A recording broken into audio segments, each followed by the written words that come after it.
Добар ден, почитувани, добре дојдовте во уште една нова телма амбуланта, реализирана во соработка со клиничката болница Жан Митрев.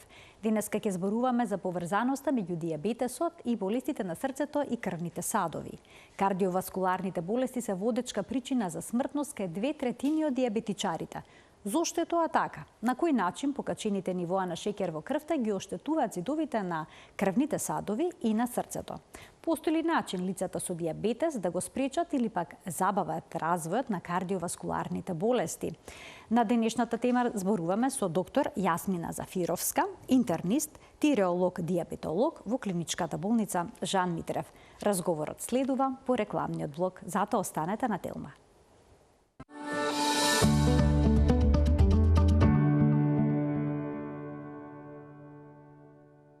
За поврзаноста на дијабетесот и кардиоваскуларните болести денеска зборуваме со доктор Јасмина Зафировска, интернист, тиреолог, дијабетолог во клиничката болница Жан Митрев. Добре ни дојдовте во студиото на Телма и добар ден. Уште подобро ве најдов.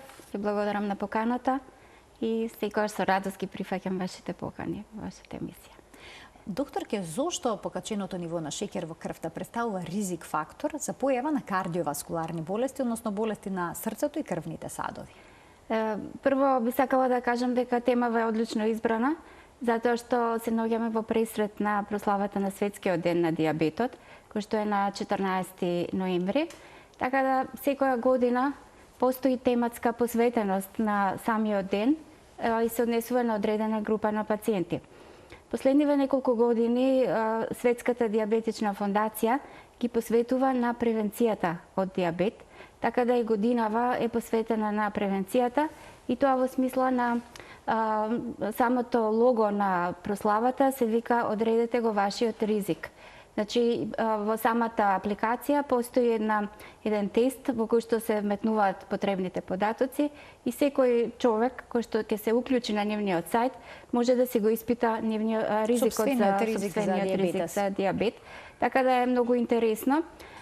Исто така е добро да се види и линкот поврзаноста помеѓу дијабетот и кардиоваскуларните заболувања, затоа што дијабетот кај пациентите со дијабет се уште водечка причина за смртност се кардиоваскуларните заболувања, односно болестите на срцето и крвните садови. Тоа се гледа и од многобројни студии кои што се правени годините уназад и секако од секојдневната работа во нашата клиника. Колка ви треба да бидат вредностите на шеќерот во крвта за да дојде до некакво оштетување на срцето и крвните садови? Дали благо покачените вредности, оние гранични, исто така доведуваат до ризик за овие болести? Така.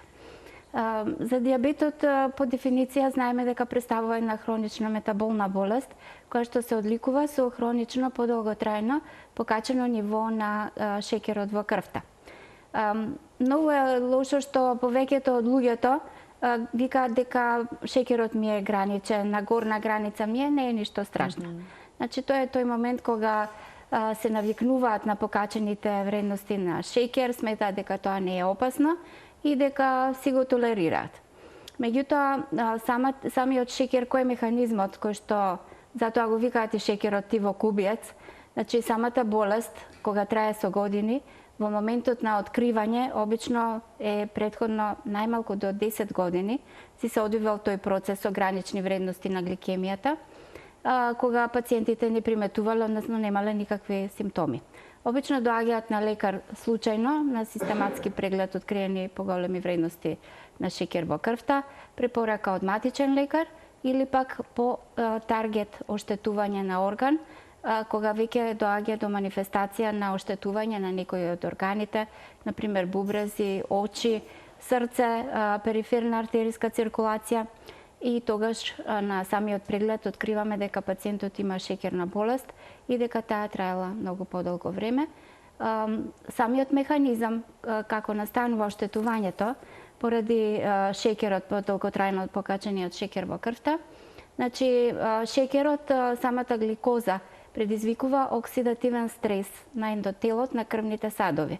Тоа е внатрешната обвивка на крвните садови и со текот на времето, поради тој оксидативен стрес се јавува воспаление на самите клетки и на тоа место се јавуваат промени кои што резултираат со наслаги на масноти, калцификати, тромбоцити и на тој начин настанува процес на формирање на плаки, кој што често ги гледаме кај нас на нашите прегледи. Дали е тоа атеросклерозата всушност? Тоа го опишувате тој процес? Генерално има поврзаност помеѓу дијабетот и атеросклерозата, меѓутоа самата атеросклероза започнува уште од нашето раѓање. Значи тоа е процес на старење на крвните садови во нашиот организам и ако пациентот или човекот нема никаков проблем со шеќер или други болести, нормално е дека на 50 или 60 годишна возраст ќе има атеросклеротични промени на крвните садови, кои што се во склоп на возраста, на старењето на крвните садови. Со тоа што кај диабетичарите тие промени ги гледаме многу порано и многу поинтензивно. Промените кои што ги прави диабетот се однесуваат на микро и макро циркулацијата. Микроциркулацијата се малите крвни садови во бубрезите, очите, периферните крвни садови, значи периферна ангиопатија, исто така neuropатијата е еден дел од промените кои што ги предизвикува шеќерната болест. Макроваскуларните промени се однесуваат на крвните садови во срцето, коронарните крвни садови, големите васкуларни крвни садови на нозете и на каротидите, исто така и мозочните крвни садови. Кај пациентите, односно кај лицата што имаат диабетес, многу често знаат да настрадат бубрезите. Кога ќе биде оштетен бубрегот, дали автоматски се оштетува и кардиоваскуларниот систем? Постојат, пак би сакала да кажам, значи превенцијата представува една многу важен елемент кој што секогаш се спомнува кај пациентите кои што имаат диабет. Значи, докторите кои што правила многу бројни студии со многу вклучени и болни пациенти од диабет и пациенти кои што биле со инсулинска резистенција, укажуваат на тоа дека кај пациентите со диабет треба да се прават рани скрининзи за откривање на кардиоваскуларните болести и обратно кај пациентите кои што имаат кардиоваскуларна болест треба да се прават скрининзи за диабет. Значи тоа треба да биде една, да кажам, постојана контрола кај овие ризични групи и за да може рано да се превенираат болестите, на време да се реагира и на време да се лекува пациентот, да не дојде до поголеми оштетувања кои секако го нарушуваат квалитетот на животот и социјалниот момент. Ова што ме прашавте, би сакала да кажам за бубрежната функција, исто така представува една од параметрите кои што покажуваат дека има нарушување на таргет орган, а тоа е бубрегот поради диабетот. Кога наоѓаме протеинурија, значи наголемено ниво на протеини во мокрачата, знак е дека настанало оштетување почетно оштетување на бубрезите. Меѓутоа и тоа е поврзано со функцијата на срцето, односно на кардиоваскуларните органи, така да тоа е еден систем кој што не може да се издвои дека едно од друго е посебен, него се зависни, така да во скринингот за рано откривање на кардиоваскуларната болест спаѓа и мерењето на протеиnuријата, гломеруларната филтрација, значи тие функции на бубрегот и се многу битни за рано откривање на кардиоваскуларните болести и детектирање на шеќерната болест. Сега ќе проговориме како лицата со диабетес можат да спречат или пак да го забават развојот на кардиоваскуларните болести. И издвоивме неколку работи кои што ќе ги искоментираме, а тоа е строга контрола на артерискиот крвен притисок, одржување на поволен статус на холестеролот и триглицеридите во крвта, слабење, редовно вежбање, добра контрола на нивото на шеќерот во крвта, прекин на пушењето. Ќе започнеме со редоследно со контролата на артерискиот притисок, дали ке лицата со диабетес често се среќава покачен крвен притисок и дали е вообичаен со животот на овие две болести кај нив. Така. Сепак би требало да зборуваме за примарната превенција на почеток. Примарната превенција кај пациентите кои што имаат диагностициран диабет, а немаат кардиоваскуларна болест, значи немаат покачен крвен притисок, маснотиите им се во граница на нормала, немаат покачена килажа, него проблем е генетиката која што довела до покачување на гликемијата во крвта. Кога постои само еден ризик, а тоа е диабетот, кај пациентите life expectancy, односно очекувањето на должината на животот, од моментот на откривање околу 23 години, ако се работи за пациенти од 25 до 40 години. Значи, толку би било пократок, ако, например, пациентот предпоставаме дека просечен животен век е негде до кај 75-80 години, значи неговиот живот би бил, ако остане само со еден ризик фактор. Ако откривањето на диабетот е после 60-та година, тогаш life expectancy се намалува некаде до 13 години кај мажите и до 12 години кај жените. Така да овие се некои поразителни статистички податоци кои што навистина треба да им ги отворат очите на пациентите кои што имаат диабет, да се обрнат внимание на таа примарна превенција. Во смисла на ако пациентот комплетно нема никакви други симптоми од останатите органи, значи срцето и крвните садови се здрави, еднаш годишно треба да се прави комплетен преглед, без оглед што нема други проблеми. Се препорачува едно многу значајно испитување, кое што последниве години навистина се практикува многу. Тоа е калциум скоринг, одредување на калцификати по крвните садови на срцето. Тоа е компјутерска метода која што се изведува секојдневно во нашата болница и е важен елемент кој што е вметнат и во гајдлайнсите за примарната превенција на кардиоваскуларни заболувања кај пациенти со диабет. Нормалната вредност е 0, меѓутоа се движи, има во некои граници кои што се во согласно со возраста на пациентите. Кај помлади пациенти е дозволено од 10 до 20 се смета за нормално. Над 400 веќе е тоа патологија каде што наоѓаме калцификати по крвните садови на пациентите и веќе сме откриле дека има таква наречена silent исхемија, која што пациентот не ја чувствува, односно веќе настанало оштетување на крвните садови, кој што може да резултира и со инфаркт на миокардот, а пациентот да немал претходно никакви симптоми. Така да кажеме од нога, некогаш и не го чувствуваат. Затоа пак ќе повторам дека примарната превенција е многу важна. Во примарната превенција и на кардиоваскуларните заболувања и на диабетот се многу слични елементи, тоа на што го кажавте и вие. Кај диабетичарите обично се работи за обезност, замастен црн дроб обично наоѓаме на ехо преглед, покачени протеини во мокрачата исто така може да бидат како еден елемент. Исто така, значи, пушењето, внесот на алкохол, седентарниот начин на живот, недоволна физичка активност, зголемениот стрес, сите тие фактори се голем ризик за влошување на самиот диабет, ако е веќе откриен во моментот на откривањето.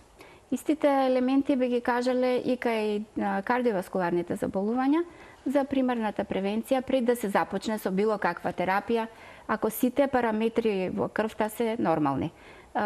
Вкупниот холестерол, ЛДЛ, ХДЛ, ако се сите тие параметри и триглицеридите во нормала, претпоставуваме и шеќерот дека е во нормала, се препорачува lifestyle change, односно промени на животните навики. Ако веќе имаме во фамилија присуство на генетски фактор од блиските роднини, каде што има еден или двајца од родителите кои што имаат диабет. Доктор, ќе ги вклучиме и гледачите од овој момент во Телма амбуланта, тие ќе можат да постават прашање, да добијат одговор на сето она што ги интересира поврзано со диабетесот и кардиоваскуларните болести.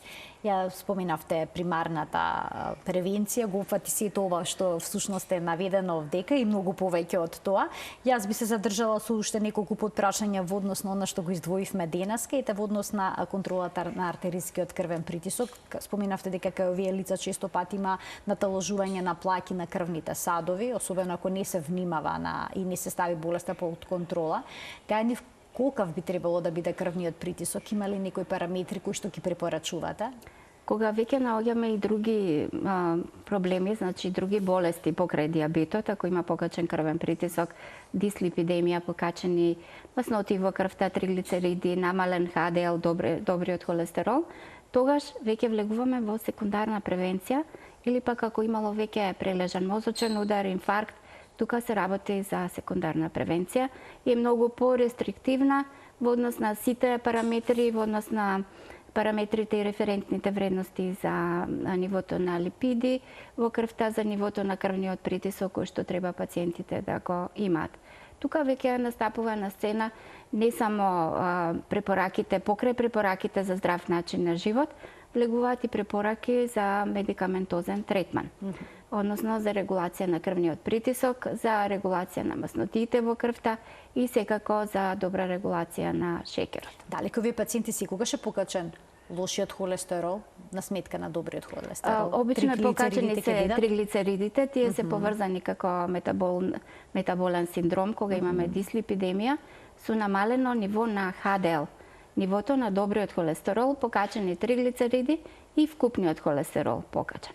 Значи, тука има по-рестриктивни, како се оди со годините, препораките, најновите препораки се снижуваат референтните граници, значи стануваат многу построги во однос на порано.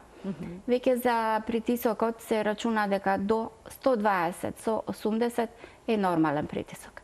Над 120 до 130 со 85 веќе се смета за високо нормален, а секој крвен притисок над 130 со 85 е веќе примерна почетен степен на хипертензија.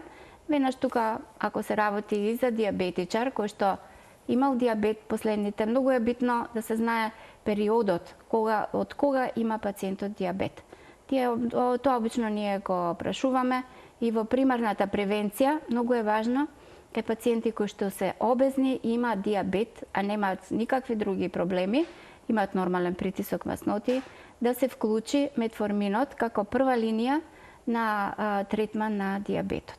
Метформинот ги заштитува крвните садови и докажано е со студии дека во тек на 10 години го намалува ризикот од мозочен удар, од инфаркт и други кардиоваскуларни проблеми. А во однос на мастите се даваат статини?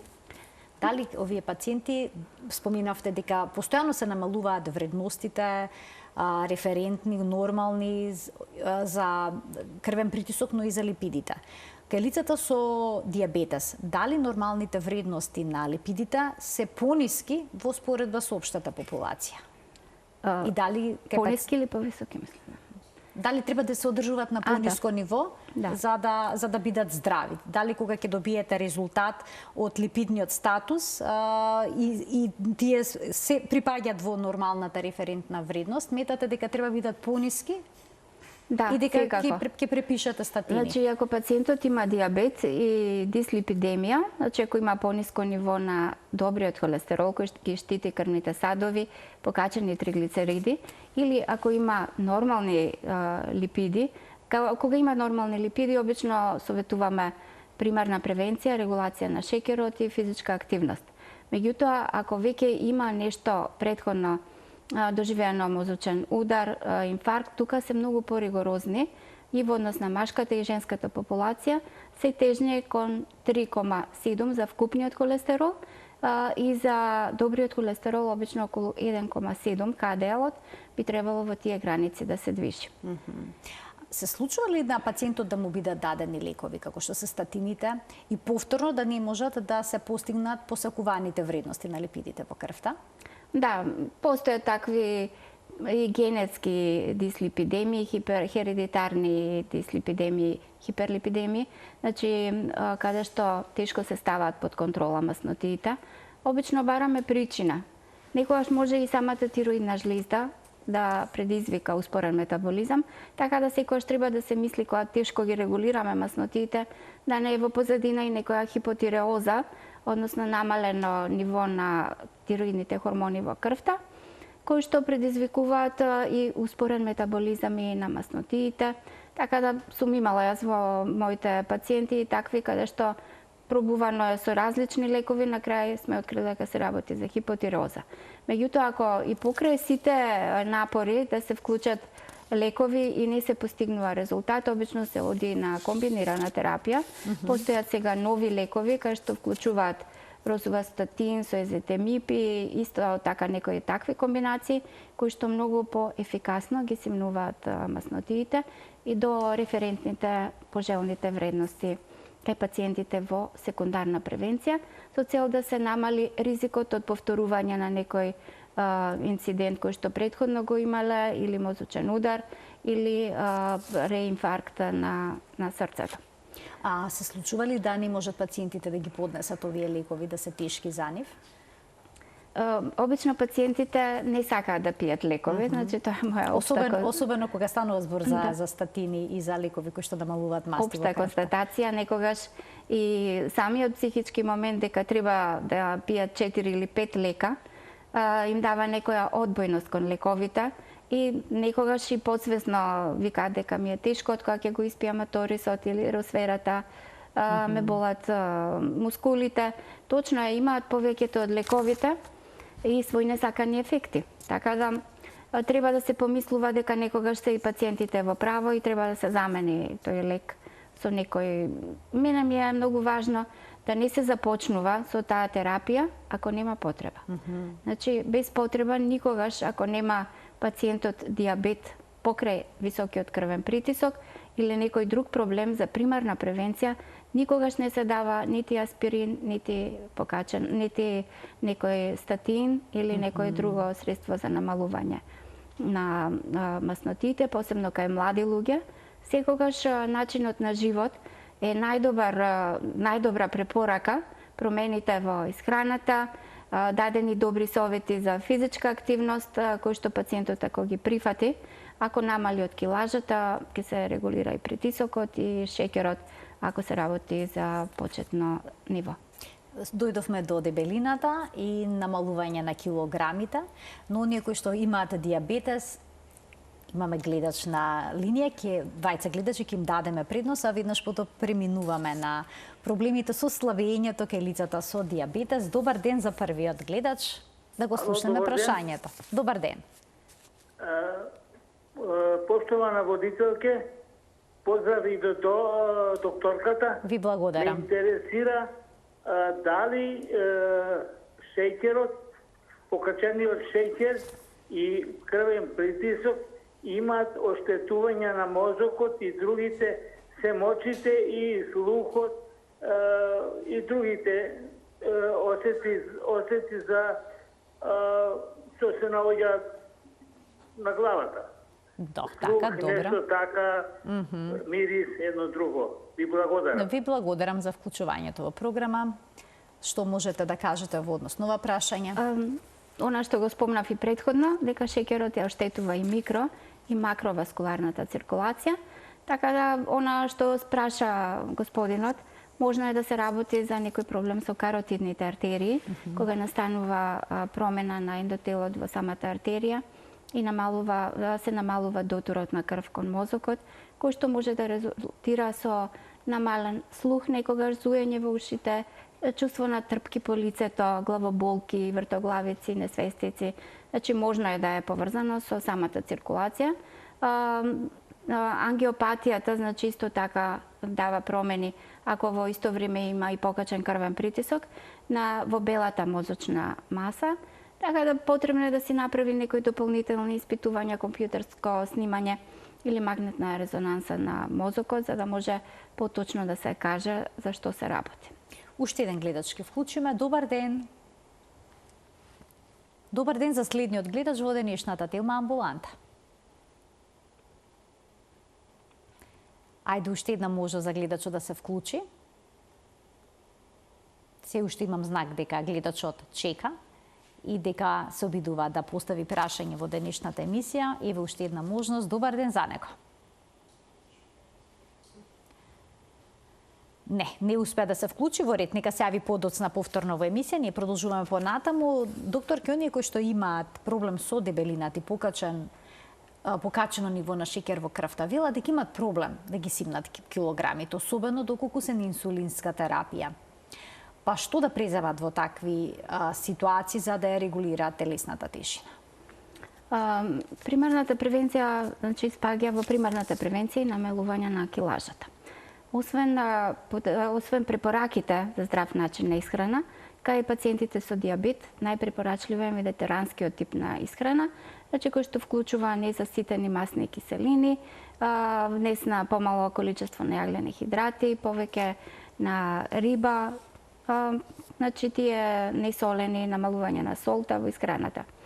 Ако пациентот се придржува кон овие препораки и се придржува исто така кон препораките за физичка активност.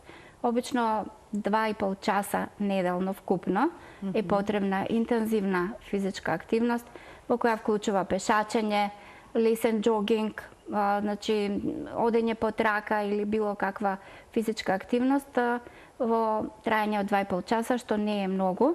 Ако се придржува и покрај тоа не успее да ослабне, тогаш се превземаат и некои други мерки. Ако пациентот има дебелина и има со нашите скорови, односно со бројни начини на одредување на ризикот од кардиоваскуларна болест, ако се одреди, например, Фрамингам скор или овие што ги спомнав претходно калциум скорот или компјутерската коронарографија, која што исто така е многу добра метода.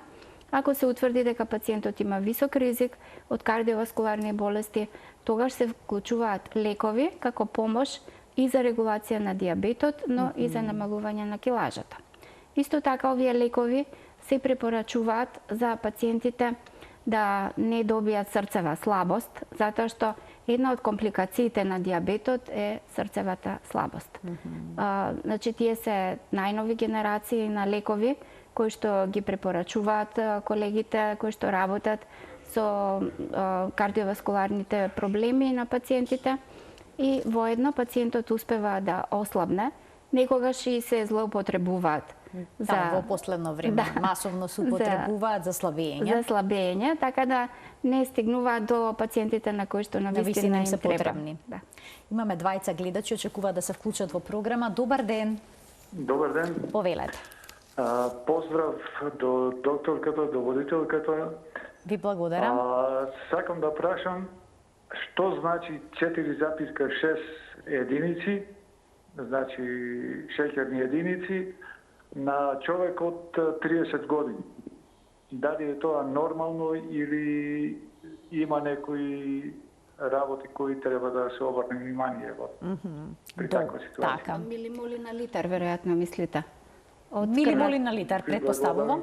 Да, предпоставам дека се работи за тоа, да. Повелете.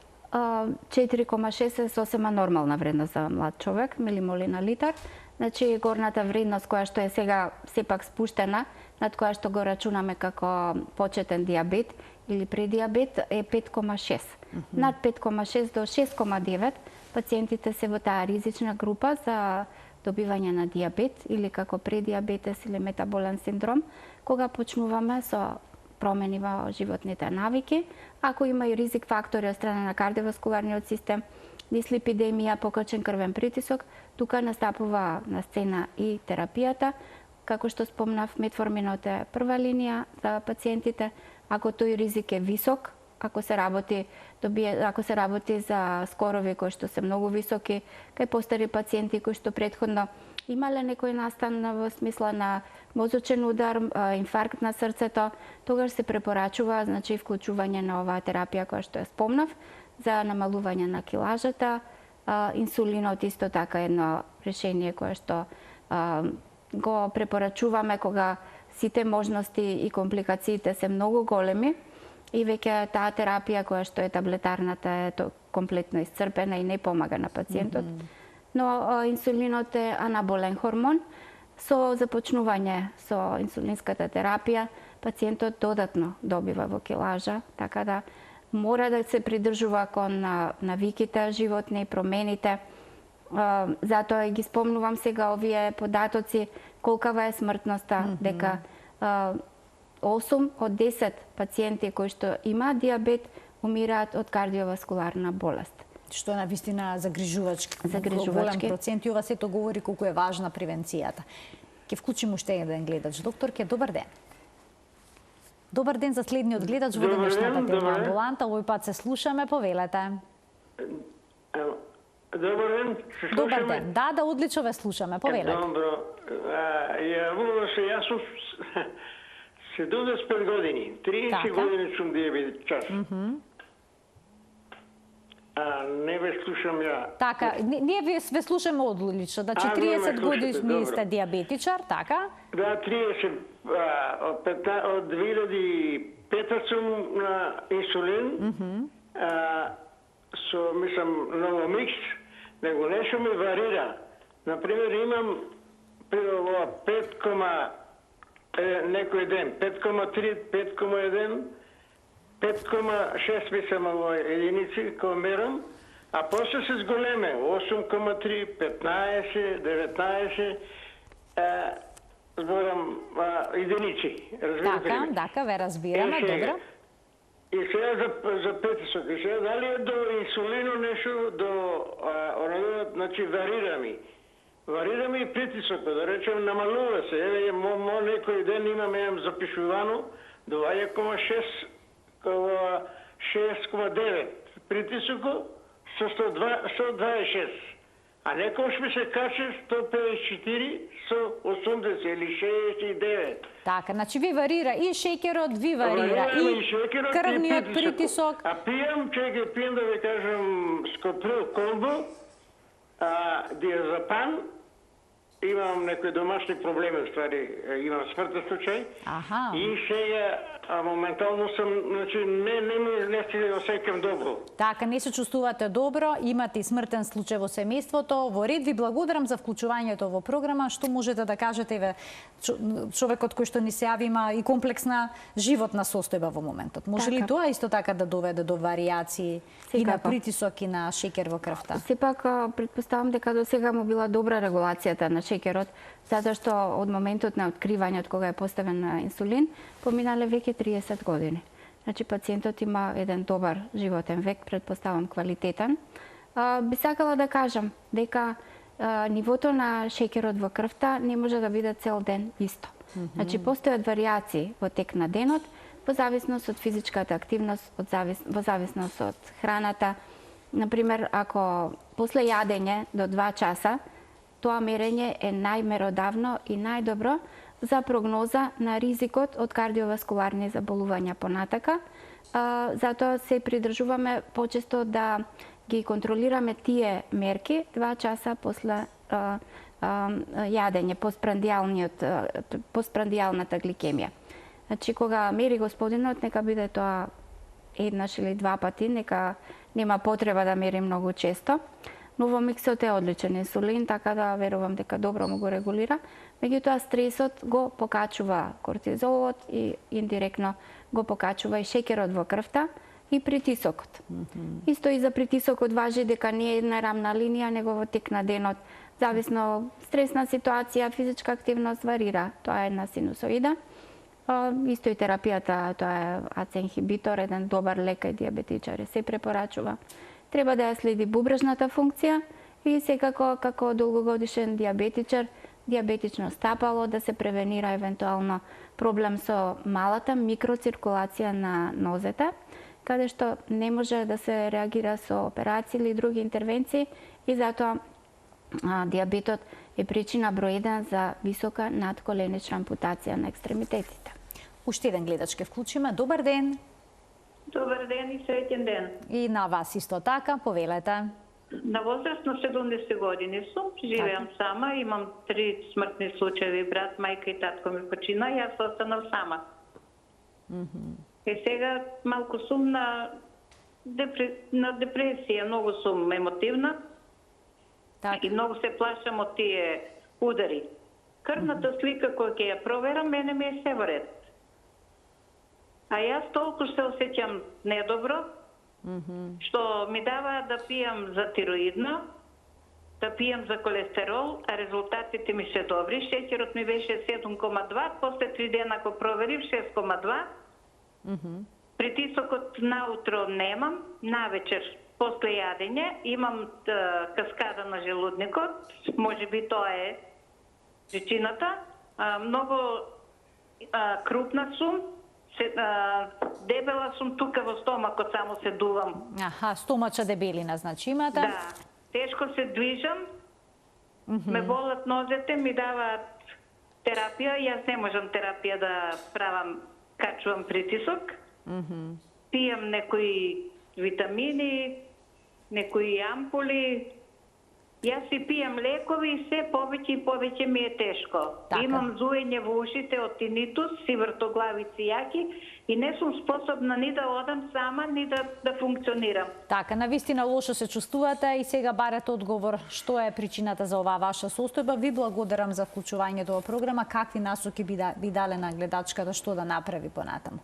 Со оглед на вредноста на гликемијата што ја кажа, и во групата на предиабет или инсулинска резистенција, пошто е и обезна, само да го кажа тоа, ќе мора да се превземи некои чекори за регулацијата на шекерот, веројатно метформинот, треба да се вклучи кај незе кој што ќе помогне и во слабењето. Би требало да се почне и со терапија за крвниот притисок. Тие варијации, значи, на крвниот притисок при стрес која качува притисок, значи мора да се стабилизира притисокот и да се почне со таква терапија. Витаминската терапија не помага толку.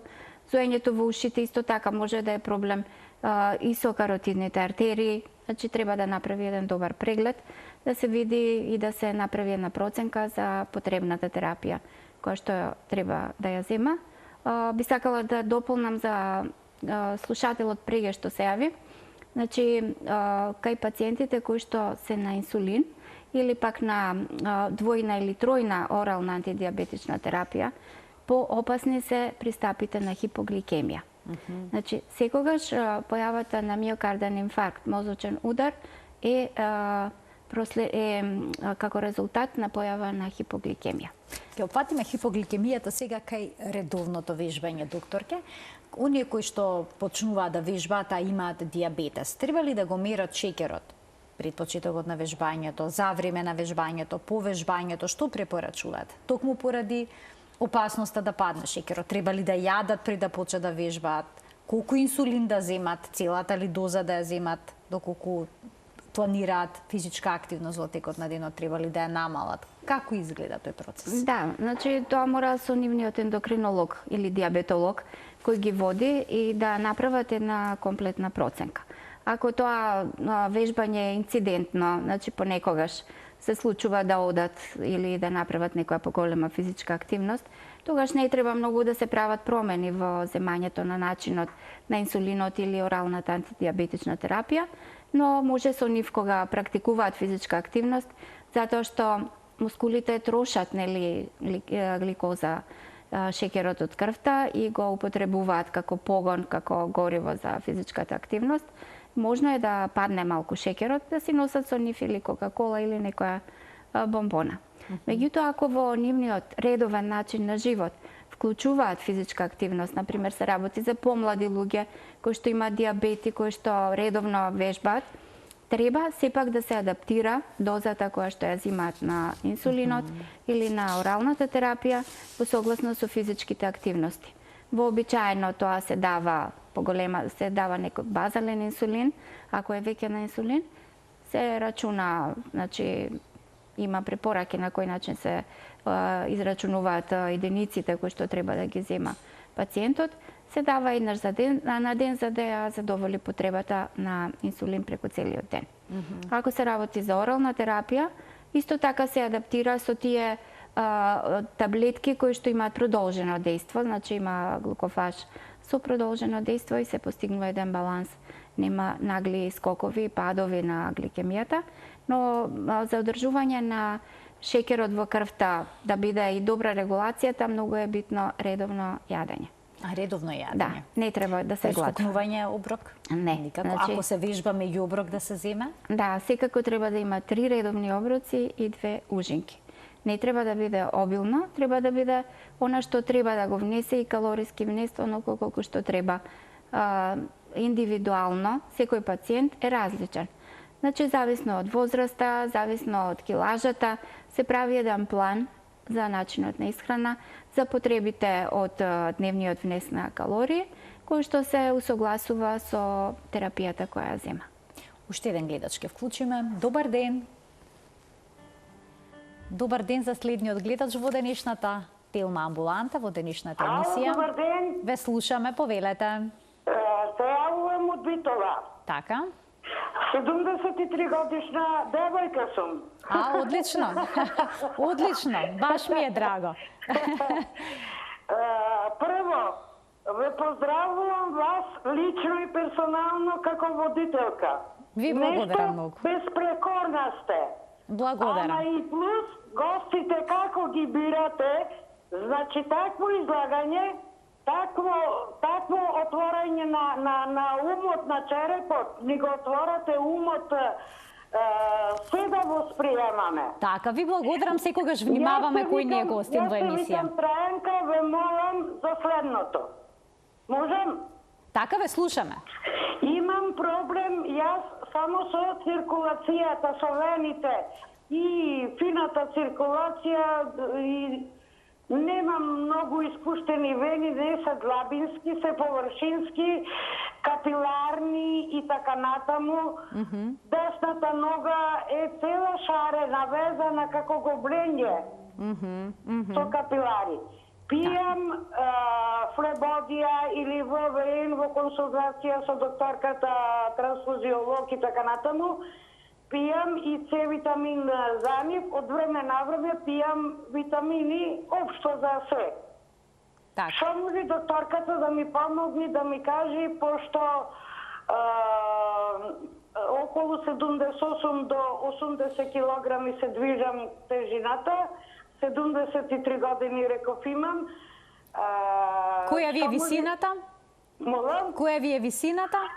Околу 163 да ме држете за збор. Така, добро. Добро, ви благодарам за... Шекерот предпоставувам дека ви е нормален. Шекерот ми е добар, не пијам ништо за шекер, притисокот ми е 120 со 80 во 90% случаеви, ако ми се покачи 140, јас одма го осеќам. Го чувствувате. Не да Боже, ретко некогаш ако се напнам нешто, ако се ужалостам нешто и така натаму вона. Немам други проблеми, сакам и другите слушатели што ме слушат да бидат и како мене, пошто сум и подвижна, релативно добро досега, само што сум домашно ангажирана, поќе треба малце по еден полсат да се излегвам. Да си посветите на себе. Се надевам дека ќе ве служи здравието добро и понатаму. Ви благодарам за вклучувањето во програма. Што можете да... Благодарам и ви посакувам многу години да обстојувате, ама вие имате оценка како водителка средношколска петка, ви благодарам. Ви благодарам. Многу ве огромен комплимент за мене. Ви благодарам. Повелете, докторке. Јас прво ќе се приклучам кон комплиментите што ги добивте од слушателката. Значи, навистина, вашава емисија има статусен символ за здравјето на пациентите, придонесува многу, како што кажа пациентката, за отварање на виугите, за препознавање на многу симптоми. Одличен избор имате секогаш на гости, така да навистина сите комплименти до вас. Ви благодарам, веќе непријатно ми станат премногу комплименти. Ви благодарам. Инаку за слушателката би кажала дека проблемот со венската циркулација обично е генетски. Веројатно некој од незиното семејство ги имал истите проблеми, некоја што и представува и професионален проблем кај луѓе кои што долго стојат. Таква им е професијата. Например, стоматолози обично имаат таков проблем. Луѓе кои што долго седат исто така имаат венски проблем. Треба да се направи една анамнеза добра, да се види што е причината. Лековите што ги спомна се добри, што ги зема. Сега ако се работи за површните вени, тука се прави некојаш склерозација заради естетика.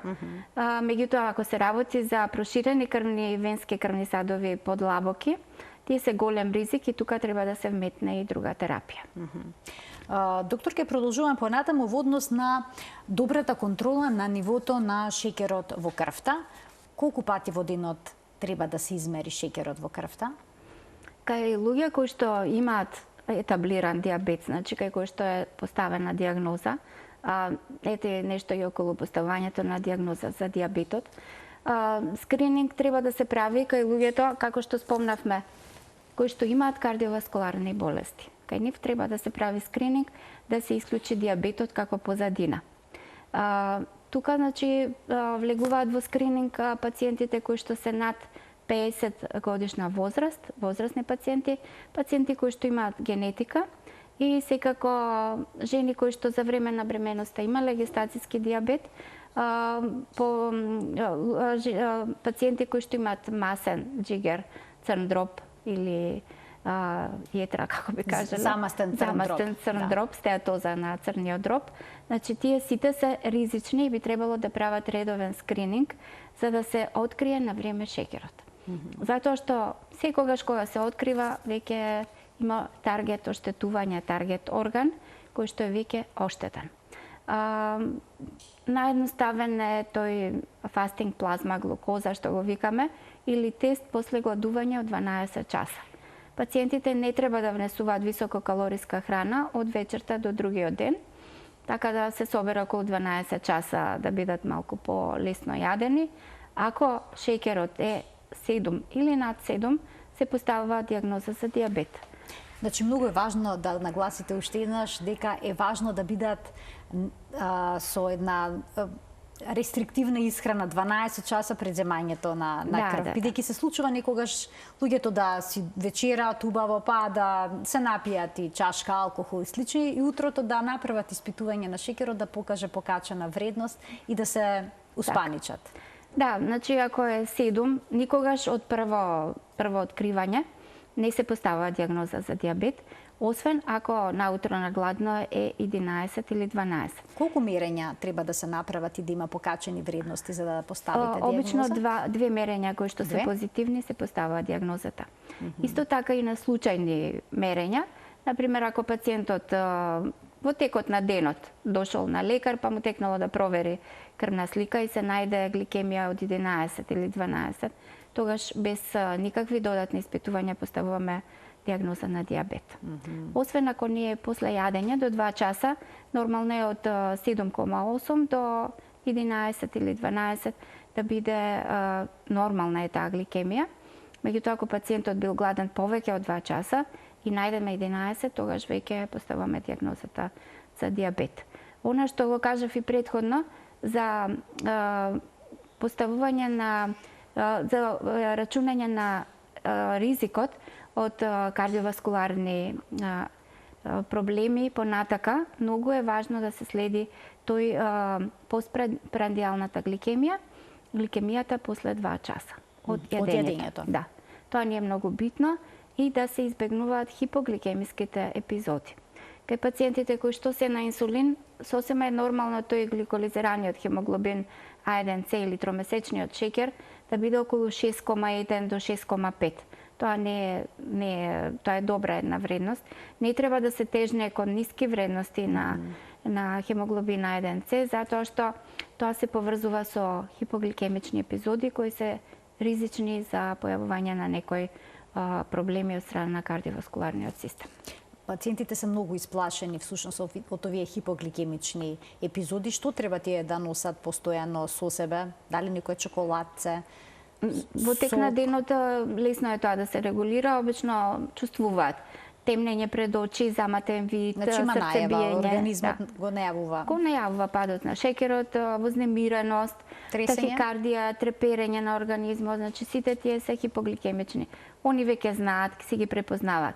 Опасно е кога во тек на ноќта, додека спие пациентот се јави хипогликемија, затоа треба многу да се балансира и околу нивото на инсулин, кој што верувам дека е покриено од нашите колеги кои што работат во центрите за диабет. Треба многу голема посветеност на тие пациенти. Следење, превенција, препораки за едно конзилиарен пристап од повеќе специјалности кон таквите пациенти. На тој начин може би ќе се направи некој преглед повеќе, например нефролог или кардиолог, но од друга страна заштедуваме кај тој пациент после ако се случи некој проблем во смисла на потреба од бајпас, од потреба од ампутација на екстремитет, слепило или диализа, заштедуваме тие големи трошоци кои што се навистина оптеретување и за здравствениот систем и за самиот пациент.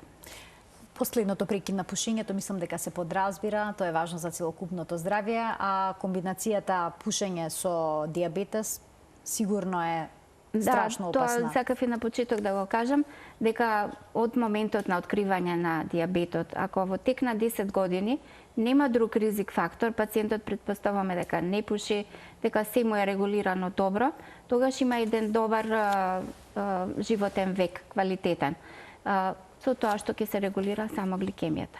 Ако покрај шеќерот има висок крвен притисок, покачен вкупен холестерол, намален добар холестерол, плюс е пушач, дебел, значи тој life expectancy драстично се намалува, така да паѓа испод 10 години преживување со тој начин на живот, ако не се направат промени, ако не се вклучи добра терапија и ако не се следи самиот пациент. Значи добра терапија, следење и драматични промени во животниот стил. Да, ако баш сакам да ги си го исплашам малку задржат. пациентиве и затоа потенцирам некои вакви статистички податоци, затоа што на вистина дијабетот Бидејќи на ваков начин може се разбудат, всушност и да станат свесни за големиот ризик што го носи оваа болест. Тоа е влезено и во гайдлайнсите и препораките на нашите диабетични сајтови кои што ги следиме.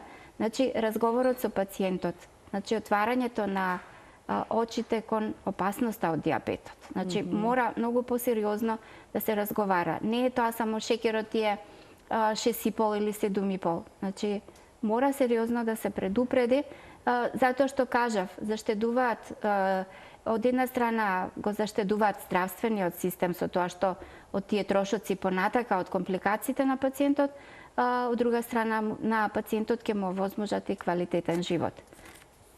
Значи мора да се мотивира пациентот на било кој начин да прекине со цигари, да почне физички да се активира, да внесува повеќе течности, здрава храна, зеленчук, овошје, да го смени начинот на живот.